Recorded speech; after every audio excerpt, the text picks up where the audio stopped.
আসসালামু আলাইকুম প্রিয় ভাই ও বোনেরা, কেমন আছেন আপনারা? একটা অ্যালার্মিং বিষয় আপনাদের সাথে একটু শেয়ার করতে চাই। গতকাল 24শে জুন জাতীয় সংসদের বাজেট বিষয়ে বক্তব্য দিতে গিয়ে বিএনপির এক সংসদ সদস্য তিনি রীতিমতো কোরআনের আয়াতের অপব্যাখ্যা করেছেন এবং ভুলভাল তিনি বোঝানোর চেষ্টা করেছেন।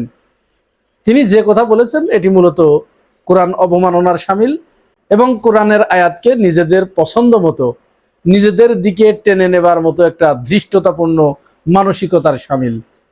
আপনারা নিশ্চয় এই বিষয়টি ইতিমধ্যেই অবগত হয়েছেন। কক্সবাজার ২ আসন থেকে যিনি বিএনপির সংসদ সদস্য নির্বাচিত হয়েছেন, আলমগীর মোহাম্মদ মাহফুজুল্লাহ ফকির, তিনি মহেশখালী কুতুবদিয়া এই আসন থেকে নির্বাচিত হয়েছেন। তিনি বিএনপির একজন সিনিয়র নেতা। তিনি বাজেট বক্তৃতা করতে গিয়ে বিরোধী দলের সংসদ সদস্যদের উদ্দেশ্য করে তিনি বলছেন যে আপনারা বাজেটের সমালোচনা করবেন, বাজেট নিয়ে আপনারা এলোমেলো কথা বলবেন, রাস্তাঘাটে মিছিল করবেন, আবার আপনারা বরাদ্দ চাইবেন। এটা হয়? এটা কখনো হতে পারে? অর্থাৎ তোমরা আমাদের প্রধানমন্ত্রীর শুকরগুজার আদায় করবে না, তোমরা তাদের বাজেটের প্রশংসা করবে না, আমাদের মন্ত্রীদের প্রশংসা করবে না, আর তোমাদেরকে বরাদ্দ দিয়ে দেওয়া হবে। সুতরাং ইন্না আযাবিলা শাদীদ, সুতরাং এদেরকে কঠিন শাস্তি দিতে হবে। আমাদের কাছে এসে আমাদের প্রধানমন্ত্রীর কাছে, আমাদের মাননীয় মন্ত্রীদের কাছে বাজেট চাইবে, বরাদ্দ চাইবে, কিন্তু রাস্তায় যে মিছিল করবে। সেই কারণে আমি একটি আল কোরআনের আয়াত বলতে চাই, ফাইন শাকারতুম লাযীদান্নাকুম ওয়া লাইন কাফারতুম ইন্না আযাবি লাশাদীদ। শুকর করতে হবে জীবনের, শুকর করতে হবে বরাদ্দের, শুকর করতে হবে মাননীয় প্রধানমন্ত্রী তারেক রহমানের, শুকর করতে হবে আমাদের মাননীয় মন্ত্রীদের। তারা শুকর করে না কিন্তু স্বীকার করে, সেই জন্য তাদের উপর লাশাদীদুল আযাব, আযাবের কঠিন আযাব তাদের সম্মুখীন করতে হবে মাননীয় স্পিকার। তার এই ব্যাখ্যা দেবার পরে বিরোধী দলের পক্ষ থেকে নাজিব মোমেন তিনি দাঁড়িয়ে বললেন যে মাননীয় স্পিকার, এটি কোরআনের আয়াতের অপব্যাখ্যার শামিল, এটি তিনি এইভাবে ভুল ব্যাখ্যা তিনি দিতে পারেন না। এটা কোরআনের আয়াত, এইভাবে কোরআনের আয়াত এবং রসুল সাল্লাল্লাহু আলাইহি সাল্লামের যে বাণীগুলো আছে এইগুলোর অপব্যাখ্যা দেওয়া যাবে না, ভুল ব্যাখ্যা দেওয়া যাবে না, এটা কঠিন আকারে নিষেধ আছে। এইখানে এই কথা বলতে গিয়ে তিনি তৎকালীন যখন শাহবাগ প্রতিষ্ঠিত হলো 2013-14 সালের দিকে, ওই সময় শাহবাগীরা কিন্তু কোরআনের আয়াত বিভিন্নভাবে তারা অবমাননা করেছিল, কোরআনকে অবমাননা করেছিল, ওখান থেকে তারা কোরআনের বিরুদ্ধে একটা অবস্থান নিয়েছিল, এটা আপনারা সবাই জানেন। তো ওই সময় এদের বিরুদ্ধে একটা চিঠি লিখে এই চিঠিটার অনুমোদনের জন্য তারা অনেকেই তৎকালীন বিরোধী দলীয় নেত্রী বেগম খালেদা জিয়ার কাছে গিয়েছিলেন যে এটা আপনি এ ব্যাপারে কি বলেন, চিঠিটা ঠিকঠাক আছে কিনা। তখন বিরোধী দলীয় নেত্রী বেগম খালেদা জিয়া ওই চিঠি পড়ে তাদেরকে বলেছিল যে তারা এইভাবে কোরআনের আয়াত অবমাননা করছে, তো তোমরা একটা কাজ করতে পারছো না? কোরআন শরীফে তো আল্লাহ অমুক জায়গায় একটা আয়াত উল্লেখ করে তিনি বলেছিলেন যে তোমরা কি কোরআনের এই সমস্ত আয়াতকে নিয়ে হাসি তামাশা করছো, ঠাট্টা বিদ্রুপ করছো, তাহলে অচিরেই তোমরা ধ্বংস হয়ে যাবে। এই আয়াতটা তোমরা এখানে যুক্ত করে এটা তোমরা প্রচার করো। তার এই বক্তব্যের পরে মাননীয় স্বরাষ্ট্রমন্ত্রী তিনি আবার উঠে দাঁড়িয়ে ওই আলমগীর মোহাম্মদ মাহফুজুল্লাহ ফরিদের পক্ষে সাফাই গাইলেন। তিনি বললেন যে তিনি একজন মাদ্রাসা স্টুডেন্ট, মাদ্রাসা ব্যাকগ্রাউন্ড, তিনি মাদ্রাসায় পড়েছেন, তিনি এমন খুব বেশি খারাপ কথা বলেন নাই। তিনিও একটু ওই আয়াতটি তেলাওয়াত করার চেষ্টা করলেন। এটি হচ্ছে পবিত্র কোরআনের 7 নম্বর সূরা, সূরা ইব্রাহিম। এই সূরার 7 নম্বর আয়াত। এই আয়াতের মূল অর্থ হচ্ছে লাইন শাকারতুম লা আযীদান্নাকুম, আর তোমাদের রব যখন ঘোষণা দিলেন তোমরা যদি কৃতজ্ঞতা প্রকাশ করো, তোমরা যদি কৃতজ্ঞ হও, তাহলে তোমাদের রব তোমাদেরকে বৃদ্ধি করে দেবেন, পুরস্কার দিবেন। ওয়ালাইন কাফারতুম, আর যদি তোমরা সেটা অস্বীকার করো, ইন্না আযাবি লাশাদীদ, নিশ্চয় তিনি তোমাদেরকে কঠিন শাস্তি দেবেন, কঠিন থেকে কঠিনতর শাস্তি দিবেন। এটা কিন্তু মূল উদ্দেশ্য। এটা মূলত আল্লাহ রাব্বুল আলামিন তার নিজের নাজ নেয়ামত যেটা মানুষকে তিনি দিয়েছেন সেইটার শুকরগুজারি করতে বলেছেন।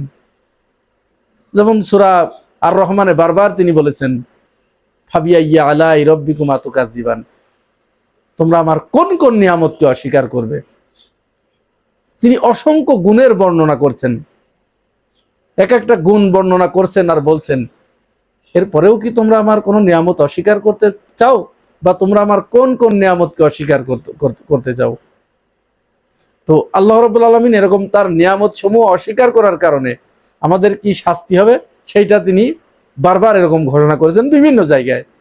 তো সেই আয়াতকে এই সরকারি দলের এমপি মহোদয় তিনি তার বাজেট বক্তব্য দিতে গিয়ে তিনি তার নিজের দিকে টেনে নিলেন। আর তিনি এটা বোঝাতে চাইলেন যে আল্লাহ কোরআন শরীফে বলছে যে তোমরা আমাদের প্রধানমন্ত্রীর শুকরগুজারি যদি না করো, আমাদের মন্ত্রীদের শুকরগুজারি যদি না করো, আর তারপরে যদি তোমরা বরাদ্দ চাও, তাহলে তোমাদেরকে কঠিন শাস্তি দিতে হবে। এটা নিঃসন্দেহে কোরআনের অপব্যাখ্যা, এটি ভুল ব্যাখ্যা, এটি নিজেদের ইচ্ছা মতো নিজেদের দিকে এর অর্থটা টেনে নেবার অপচেষ্টা। আমরা আসলে বুঝতে পারছি না বিএনপির এমপিরা বা মন্ত্রীরা কেন বারবার এই ধরনের বক্তব্য দিচ্ছেন, অথচ তারা কিন্তু বারবার মানুষের সামনে প্রতিজ্ঞা করেছেন যে তারা মদিনার ইসলাম চর্চা করতে চান। এগুলো কি মদিনার ইসলাম? স্বরাষ্ট্রমন্ত্রী একটি চমৎকার কথা বলেছেন যে উনি মাদ্রাসা ব্যাকগ্রাউন্ড। হ্যাঁ, এই মাদ্রাসা ব্যাকগ্রাউন্ড যাদের হয় তারা যদি এলোমেলো হয়ে যায়, এরা যে কত বড় নিকৃষ্ট হতে পারে তার বাস্তব উদাহরণ আমরা কিন্তু বিভিন্ন জায়গায় দেখছি। ওই যে ঢাকা বিশ্ববিদ্যালয়ের বর্তমান কাওয়া কাদেরের ছোট ভাই একটা আছে না, কি যেন নতুন করে একটা কাদের, এই কাদের ছেলেটা এ কিন্তু মাদ্রাসা ব্যাকগ্রাউন্ড, অথচ একে কিন্তু এখন নাম দেওয়া হয়েছে বাংলাদেশে কাওয়া কাদের, দ্বিতীয় কাওয়া কাদের 2। সে এমন কোনো নিকৃষ্ট কথা নাই যা বলে না। এই যে আবিদুল, মাদ্রাসা ব্যাকগ্রাউন্ড, সে তো কি করছে আপনারা বুঝতেই পারছেন। আমরা দেখেছি যখন আমরা পড়ালেখা করেছি, মাদ্রাসা ব্যাকগ্রাউন্ড যারা ছাত্রদল করত, ছাত্রলীগও করতো কিছু কিছু।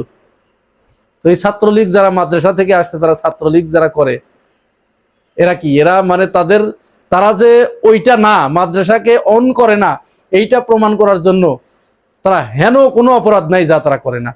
এইটা দেখে জেনারেল শিক্ষিত ছেলেরা তখন বলতো যে এই হুজুর দেখ করে কি, এই হুজুররা যদি এই করে, মূলত কিন্তু এদের কারণে বাকি ওই অন্যান্য হুজুরদের বদনাম হয়।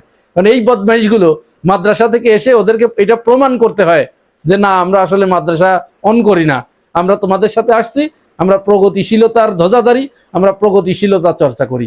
এই প্রগতিশীলতা চর্চা করতে গিয়ে যেমন ওই যে স্বকৃত না অকৃত নমান, ওই যে বাংলা একাডেমিতে একটা আছে, এইটা মুসলমানদের, এটা কিন্তু মাদ্রাসা ব্যাকগ্রাউন্ড।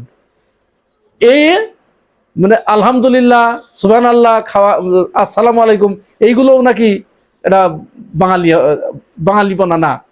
এইটা যদি কেউ যারা বলে, ওর নাকি হৃদয়ে রক্তক্ষরণ হয়। এইটা কেন বলতে হবে? কেন আমাকে দেখা হলেই সালাম দিতে হবে? এত নিকৃষ্ট হয় এইগুলো। তো ওইটাও সে বিএনপি করতে গিয়ে, মাদ্রাসা থেকে আসছে, বিএনপি করতে গিয়ে তাকে প্রমাণ করতে হচ্ছে যে আমি কিন্তু মাদ্রাসা থেকে আসছি, আমি কিন্তু ওইদিকে নাই, আমি টোটালি ওইদিকে নাই, আমি এখন আপনাদের। সুতরাং এইটা বলে তাকে এটা প্রমাণ করতে হচ্ছে, তাকে এটা প্রমাণ দিতে হচ্ছে। যেমন এই যে রাশেদ খান, মানে এই দলছুটগুলো আসল জায়গা থেকে যখন সে তার ট্র্যাক চেঞ্জ করে, এই ট্র্যাক চেঞ্জ করলে তাকে ওটা প্রমাণ দিতে হয়। আর প্রমাণ দেওয়ার জন্য তাকে ইফোর্টটাও বেশি দিতে হয়, আকাম কুকাম যা কিছু আছে এগুলো তাকে বেশি করতে হয়। রাশেদ খান করতো গণ অধিকার থেকে পোল্টিবাজি করে একটা সিটের লোভে, একটা এমপি পদের লোভে, কারণ তার তো ওইটা পেশা, আর তার আর অন্য কোনো পেশা নেই, রাজনীতি তার পেশা, এই রাজনীতি থেকেই ইনকাম করে করে খায়। তো ওইটা করতে গিয়ে বিএনপি হয়ে গেল, একটা সিটের জন্য বিএনপিতে যোগ দিল। বিএনপিতে আসার পরে আপনারা প্রত্যেকেই তাকে দেখেছেন, তার আচরণ, তার চরিত্র, তার কথাবার্তা, তার গেস্টার পোস্টার, তার বডি ল্যাঙ্গুয়েজ সবকিছুই আপনারা দেখেছেন। ওইটা আর এখন মানুষ কমপক্ষে বলা যায় না, অন্য কিছু বলা যেতে পারে। শুধু কি এখানেই শেষ? বিএনপির আর একজন এমপি তিনি সংসদে দাঁড়িয়ে বললেন মসজিদে কোনো রাজনীতি চলবে না, মসজিদের ভিতরে কেন এই একটা দল রাজনীতি করছে, এখানে এটা বন্ধ করতে হবে। আমার দেশে মসজিদের রাজনীতি বন্ধ করতে হবে, মসজিদের রাজনীতি বন্ধ করতে হবে। মসজিদ আল্লাহর ঘর, মসজিদে মানুষ নামাজ পড়বে, মসজিদে কোরআন শরীফ পড়বে, কিন্তু একটি রাজনৈতিক দল মসজিদে যাই রাজনীতি করে। আসলে এদের ভয় এইগুলোই, মসজিদে এদের ভয় আছে, প্রচন্ড ভয় আছে। কারণ কি জানেন, মসজিদ এদের এত ভয় কেন? মসজিদের রাজনীতির কথা বললে মানুষ, শ্রমিক মানুষ, গ্রামের খেটে খাওয়া মানুষগুলো সারাদিন মাঠে ঘাটে পরিশ্রম করে, তারা মসজিদে এসে দুদণ্ড বসে, একটু জিরায়। এই সুযোগে দেশে কি হচ্ছে এই খোঁজখবর তারা রাখতে চায়। তো এই যে আকাম কুকামের খোঁজখবর যদি ওইগুলো মানুষের কাছে চলে যায়, আসল রূপটা বেরিয়ে যায়। এই জন্য যেমন মসজিদের যারা কমিটি, এরা ওই যে মসজিদের বিভিন্ন দেয়ালে লাগিয়ে রাখে যে মসজিদে দুনিয়াবি কথা বলা হারাম। আসলে কি তাই? এইটা হচ্ছে ওই মসজিদের সভাপতি সেক্রেটারি যারা, ওরা যে আকাম কুকাম করে, মসজিদের টাকা যে মেরে খায়, চুরি করে, এই চুরি সম্পর্কে যাতে মসজিদের আয় ব্যয়ের হিসাব যেন কেউ না চায়, এইটা রোধ করার জন্য, যেহেতু সারাদিন কৃষকরা, গ্রামের মানুষ মাঠে ঘাটে কাজ করে সন্ধ্যায় মাগরিবে বা এশায় তারা একটু বসতে চায়, বসে এবার কত আয় হলো কত ব্যয় হলো, সভাপতি তো এইটা ওইটা করছে, কোথা থেকে পাচ্ছে, এই আলোচনাগুলো যাতে ওই মসজিদের ভিতরে না করতে পারে, এই জন্য তারা ওখানে বলে যে মসজিদে দুনিয়াবি কথা বলা হারাম, খবরদার। অর্থাৎ মসজিদে আসবা, নামাজ পড়ে বেরোয় চলে যাবা, একটা কথাও বলবে না। অথচ এই মসজিদ ছিল রাসূল সাল্লাল্লাহু সাল্লামের সচিবালয়, মসজিদ থেকেই রাষ্ট্র পরিচালনা হতো। তাহলে এরা মদিনার ইসলাম চাইলো কি করে? মসজিদ যদি এদের অপছন্দ হয়, প্রিয় ভাই বোনেরা, এই পুরো বিষয়টাকে আপনারা কিভাবে দেখছেন জানাবেন মন্তব্যের ঘরে। আর আপনি যদি আমার এই চ্যানেলে নতুন হয়ে থাকেন তাহলে চ্যানেলটি সাবস্ক্রাইব করে পাশে থাকবেন। আজ এ পর্যন্তই, ভালো থাকবেন, আল্লাহ হাফেজ।